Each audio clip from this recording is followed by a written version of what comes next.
ঘরে যাও, এমন কিচ্ছু হয়নি। এতটুকু রক্ত বের হলে কেউ মরে না।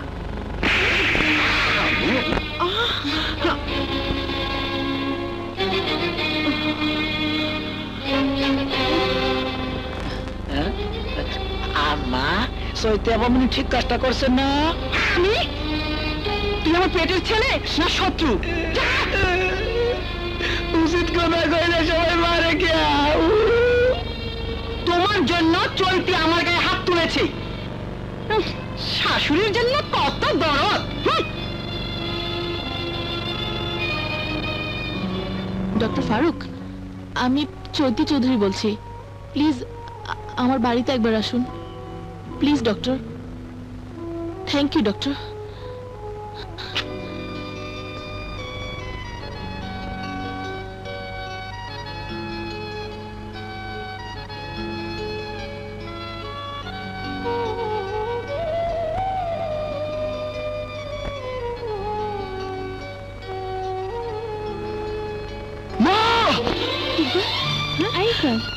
ইকবাল, কি হয়েছে? আমার মাকে ওরা অনেক কষ্ট দিচ্ছে। আমার মা হচ্ছে আমার আত্মা, আর সে আত্মাকে ওরা কষ্ট দিচ্ছে। আমি জানি তুই তোর মাকে কত ভালোবাসিস।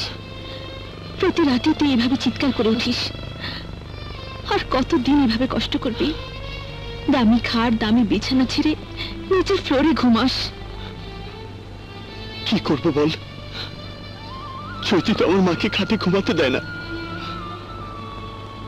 হয়তো ওরা রান্নাঘরে বা বারান্দায় ঘুমাতে দেয়। তুই বল, মাকে রেখে আমি কি করে খাটে ঘুমাই? দেখো বাবা, তোমার আত্মা যেমন তোমার মায়ের জন্য কাঁদে, তেমনি তোমার মায়ের আত্মা তোমার জন্য কাঁদে।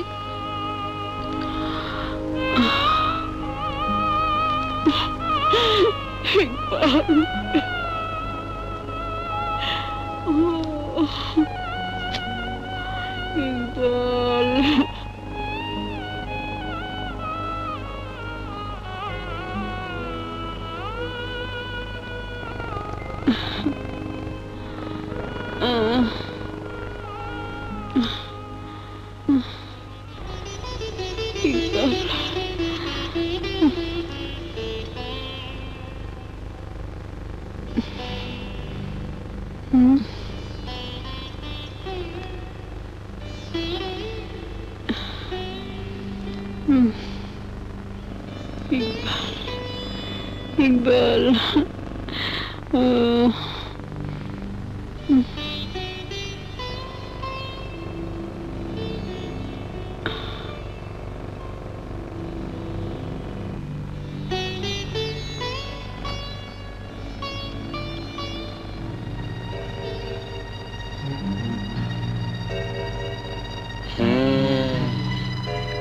রাতে রাতে শাশুড়ির সেবা করে আর দিনে আমাদের বোকা বানায়। আমাদের বোকা বানাতে চাইলে আমরা যে বোকা না এ কথা চৈতিকে বুঝিয়ে দিতে হবে। আমি বলি কি, তুমি তোমার মনের কথাটা মনে না রেখে চৈতিকে সরাসরি বলে দাও, তাহলে চৈতির মনোভাবটাই বলে দেবে ওর মনের উদ্দেশ্যটা কি। হ্যাঁ স্যার, সরাসরি বলেই ফেলি, আমি ঠিক করেছি বিয়ে করব। সত্যি? তাহলে তোর জীবনে বিয়ের ফুল ফুটবে। আমি তো ভাবতাম তুই চিরকুমার ক্লাবের সভাপতি হয়ে থাকবি। মোটেও না, আমি মনে করতাম আমার পছন্দের মেয়েটি একদিন আমাকে জিজ্ঞেস করবে আমি ওকে কতটুকু ভালোবাসি। তার মানে তোর পছন্দের মেয়েও আছে আর আমি জানি না? এটাই তো আমার দুর্ভাগ্য। বল না রে, মেয়েটি কি? বল বল বল। তুই কিরে, খুশি হয়েছিস না অবাক হয়েছিস, কোনটা? হ্যাঁ, কি সব বলছিস? শুন, ওসব কথা থাক। আমার কি মনে হচ্ছে জানিস, তুই খুশি হয়েছিস কিন্তু ইকবালের কথা ভাবছিস। শোন, যে একবার চলে গেছে সে আর ফিরে আসবে না। শোন, তোকে কিন্তু আমি একজন ভালো বন্ধু মনে করি। তুই সেই বন্ধুত্বের সম্পর্কটা কেমন যেন করে দিলি। কোথায় যেন হঠাৎ করে একটা ছন্দপতন হয়ে গেল। শোন, আমার মাথাটা ঝিমঝিম করছে।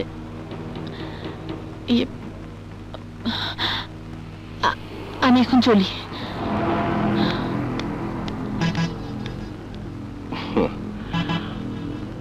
আমি জানি তুই কেন রাজি হলি না। তোর বিয়ে একটা কেন, 10টা হলেও আমি তোকে বিয়ে করবই। আসসালামু আলাইকুম। ওয়ালাইকুম আসসালাম।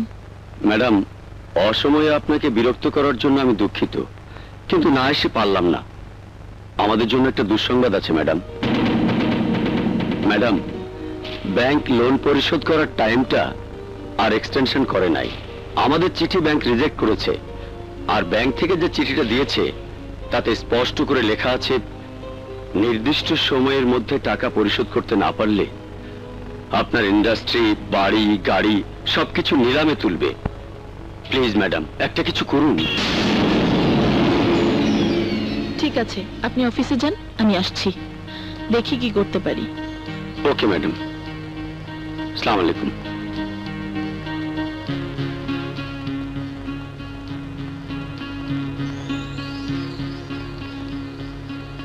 আরে মামনি, এতে ঘাবড়ানোর কি আছে? এটা কোনো সমস্যা হলো? তুমি কি মনে করেছো মামা? বুঝতে পারছো আর মাত্র 2 দিন বাকি, আর একটা দুটো টাকা নয়, 50 কোটি টাকার মামলা। কে দেবে আমাকে এই টাকা? কেন, সানি বাবাজি দেবে। সানি? তুই আমার কাছে আসার সিদ্ধান্ত নিয়ে ভালো করেছিস। মামা মাকে ফোন করেছিল, জানিস আমি মামাকে বলে দিয়েছি আর কেউ না জানুক। তুমি আর মামি তো জানো আমি চৈতির জন্য দুনিয়াটা লুটিয়ে দিতে চাই। বল চৈতি, কোন শর্তে তুই টাকাটা নিতে চাস? শর্ত? হ্যাঁ শর্ত। 1 নম্বর শর্ত, তুই আমাকে বিয়ে করতে রাজি হলে শুধু ব্যাংক লোনের টাকা কেন, আমার সবকিছু তোকে আমি দিয়ে দিব। আর 2 নম্বর শর্ত? বউ হিসাবে না পেলেও তুই যদি আমার সাথে 1 রাত কাটাস তাহলে আমি তোকে 50 কোটি টাকা দিব। তুই কি মনে করেছিস আমি নষ্টা মেয়ে? দেহ ব্যবসাটা আমার পেশা। হাহ। তোর কাছে টাকার জন্য আমি নিজেকে বিক্রি করতে ছুটে এসেছি? তুই যদি মনে করে থাকিস তোর মতো সওদাগরের কাছে আমাকে আমি নিলামে তুলবো, তাহলে তুই ভুল করেছিস, ভুল। শোন, তোকে দেখে যত বেশি ঘৃণা হচ্ছে তার চেয়ে অনেক বেশি ঘৃণা হচ্ছে নিজের প্রতি নিজে, যে তোর মতো লোফারকে আমি বন্ধু মনে করেছিলাম। ছি! সানি! চৈতি, আমি জানি আজ থেকে তোর আমার বন্ধুত্ব শেষ, কিন্তু তুই যাতে আমাকে সারা জীবন মনে রাখিস সে অবস্থা করেই তোকে আমি এখান থেকে ছাড়বো। সানি! সানি, কি করছিস? চুন্নু, আনোয়ার, আবুল, কামাল, ওকে ধর।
অনেক কিছু বলেছি। আমারই সর্বনাশ করার ষড়যন্ত্র করেছিলে। কিছু সানির কাছে গেলে, সানির কাছে টাকা চাইতে গেলে সানি হয় না হয় আমাকে নষ্ট করতে চাইবে। কি আমার আপনজন হয়ে এত বড় শত্রুতা করেছিলে কিসের লোভে? বলো কিসের লোভে? বলো কিসের লোভে? চুপ চুপ।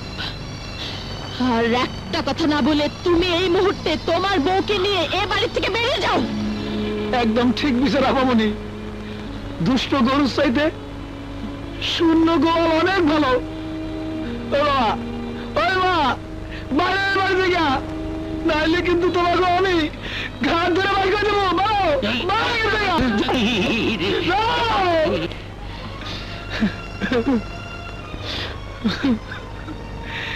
এরাই কি আমার বাবা মা?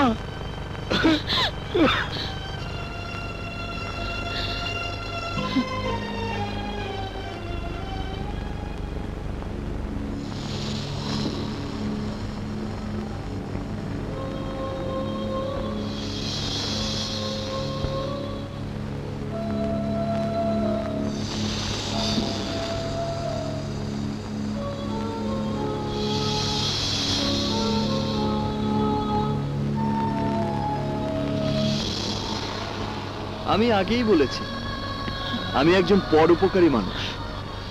আর তাছাড়া আপনি যদি রাস্তায় ধর্ষিতা হতেন তাহলে আপনার আগে আমার নামটাই পত্রিকার হেডলাইনে চলে আসতো। সবাই বলতো শিল্পপতি ইকবাল খানের স্ত্রী ধর্ষিতা।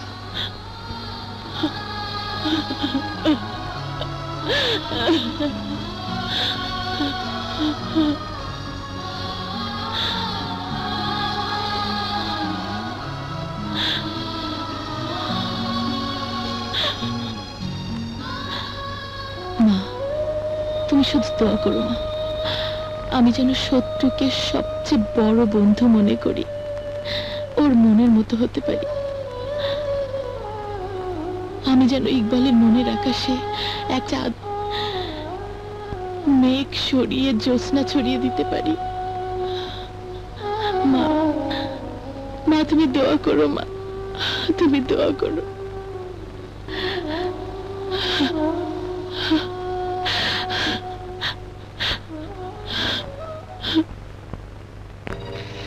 চৈতি আমাকে বের করে দিয়েছে, তাতে আমার কোনো কষ্ট হয়নি। আমার কষ্ট হয়েছে তোমাকে অপমান করার জন্যে, আর তোমার অপমান আমার গায়ে লেগেছে। কিন্তু এই অপমানের জবাব তোমাকে দিতেই হবে। আর এই জবাব দেওয়ার একমাত্র রাস্তা নিলামে সবকিছু কিনে নিয়ে চৈতিকে ঘাড় ধরে বাড়ি থেকে বের করে দেওয়া।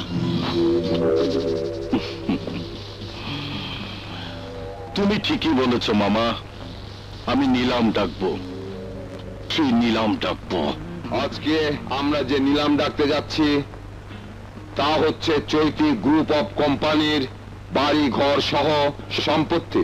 ব্যাংক থেকে ঋণ নিয়ে সময় মতো পরিশোধ করতে পারেনি বলে ব্যাংক চৈতি গ্রুপ অফ কোম্পানিকে দেউলিয়া ঘোষণা করছে।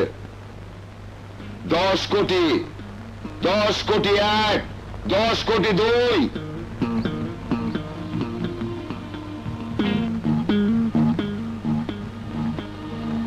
15 কোটি, 15 কোটি 1, 15 কোটি 2, 30 কোটি, 30 কোটি 1, 30 কোটি 2, 50 কোটি, 50 কোটি 1, 50 কোটি 2, 50 কোটি 3। হিট।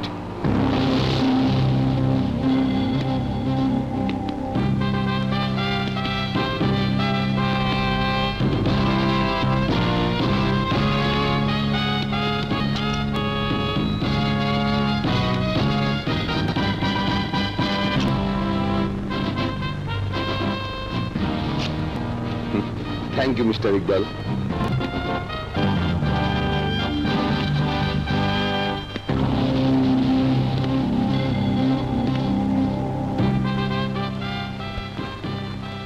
এটা কি করে সম্ভব?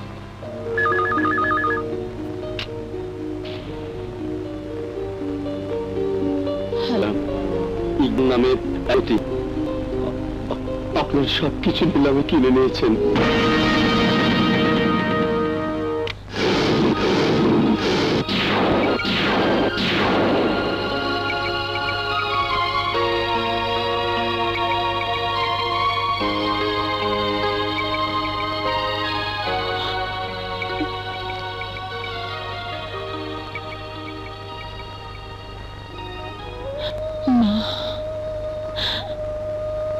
মাগো, মা, তুমি মা, তোমার ছেড়ে মা, আপনি বসে বসে অলস হয়ে যাচ্ছে, কাজ না করলে ভালো লাগে না। দেখেন কিন্তু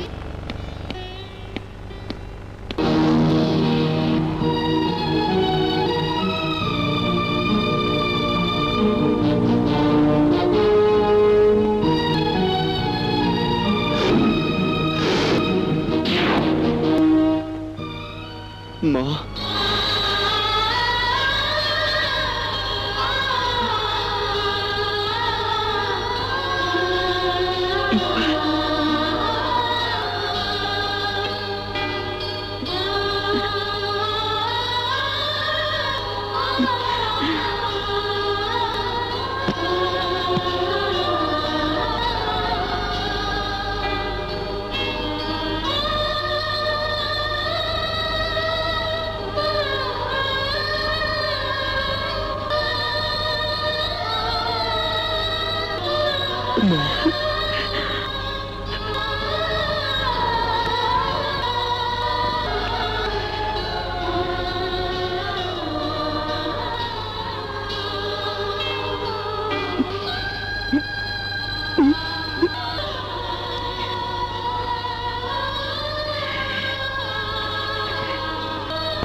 আমাকে অনেক করেছ, আমাকে তুমি ক্ষমা দাও, আমাকে তুমি ক্ষমা করে দাও।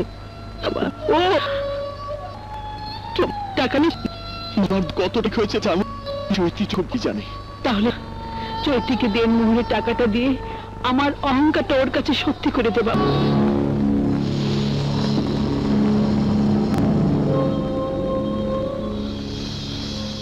চৈতি চৌধুরী, চৈতি চৌধুরী,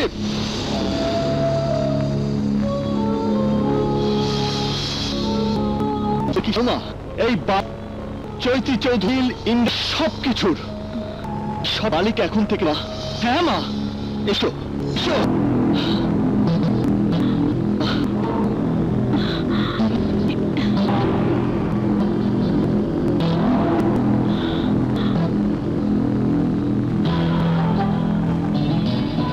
দাঁড়াও মা,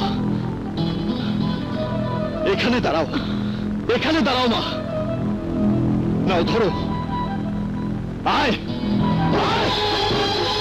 আয়।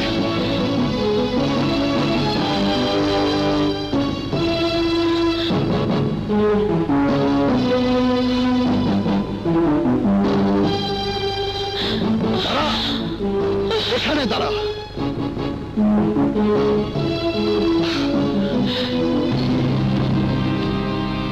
আমি এই দৃশ্যটাই দেখার জন্য এতদিন অপেক্ষা করেছিলাম মা।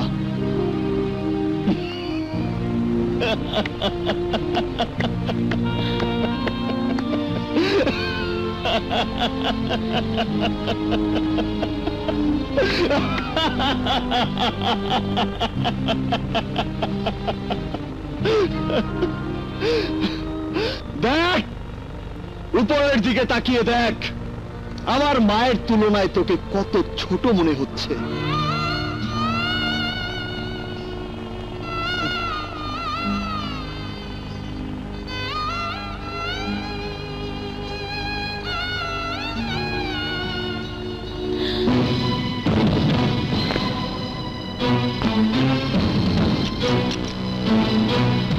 এই নে তোর 3 নম্বরের টাকা।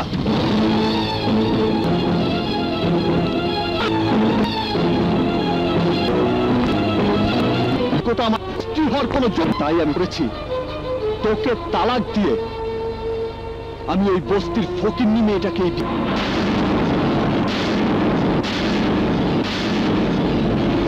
কাজল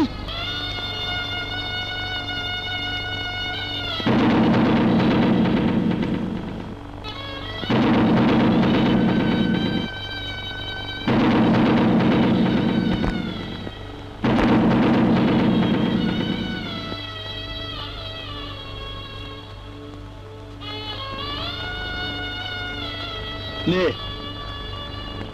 তালাকনামায় সই কর।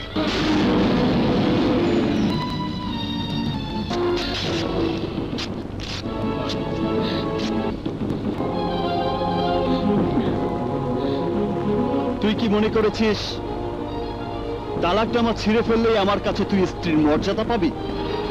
কখনো না। তোকে আমি এখন এই মুহূর্তে মুখে তালাক দেব। এক তালাক,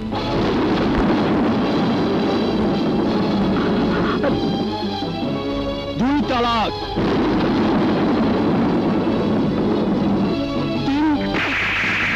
কাকে তুই তালাক দিচ্ছিস?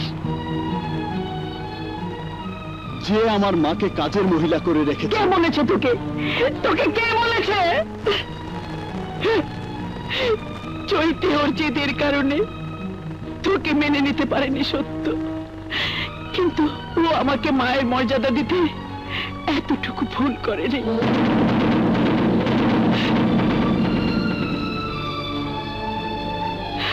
আজ তুই বাড়ির মালিক সেজে চৈতিকে বের করে দিচ্ছিস, চৈতিকে তালাক দিয়ে কাজলকে বিয়ে করবি। তুই আমার সেই ইকবাল আর নেই।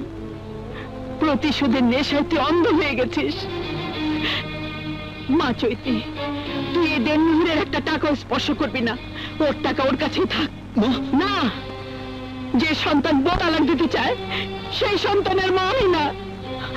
চল চৈতি। দাঁড়াও মা, তোমরা দুজনেই তো দুজনের কথা বললে না, আমাকে কিছু বলতে দাও।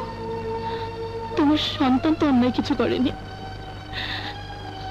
আমি তো ওকে কম অপমান করিনি, তাহলে কেন প্রতিশোধ নিতে চাইবে না? আমি সত্যি তো একটা অহংকারী মেয়ে ছিলাম। আমার সেই অহংকারী জেদটা আমাকে আজ উপর সিঁড়ি থেকে নামিয়ে এখানে এনে দাঁড় করিয়েছে। এজন্য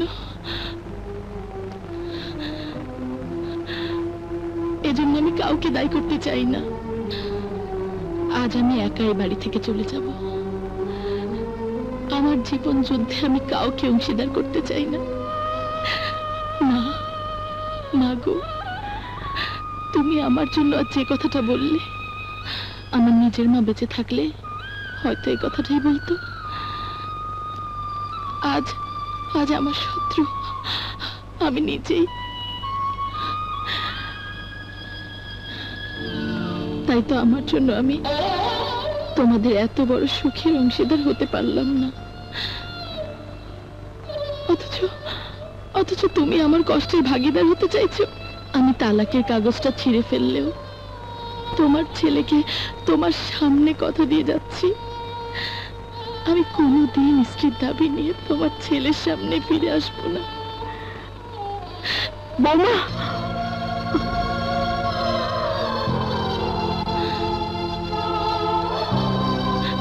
শুধু এই ডাকটাই, শুধু এই ডাকটাই আরেকবার ডাকো মা।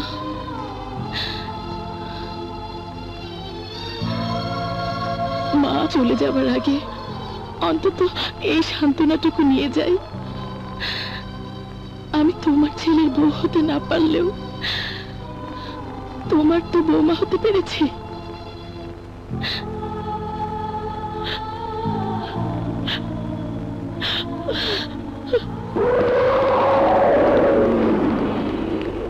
ওই তো ধর।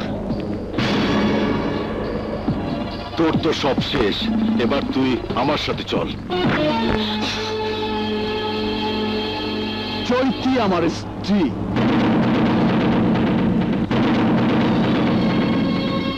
গায়ে হাত দেবার চেষ্টা করলে তোর হাত আমি কেটে ফেলবো।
হ্যান্ডকাপ লাগাও। Yes sir.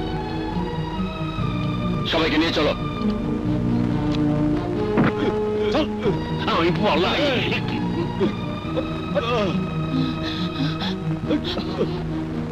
কাজল, কাজল, তুই কি করলি? তোকে ভালোবেসে তোর বউ হতে পারিনি সত্য, তারপরও আমি হারিনি। ইকবাল দেখ, আমার হাতের লেখাটা কিন্তু মুছে গেছে।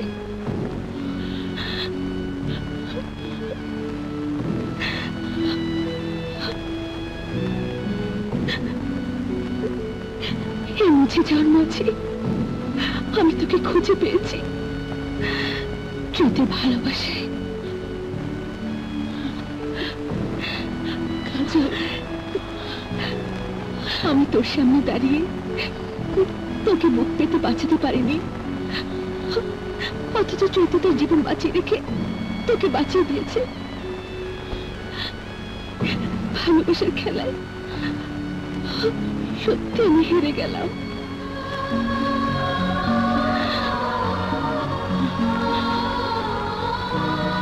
চলুন।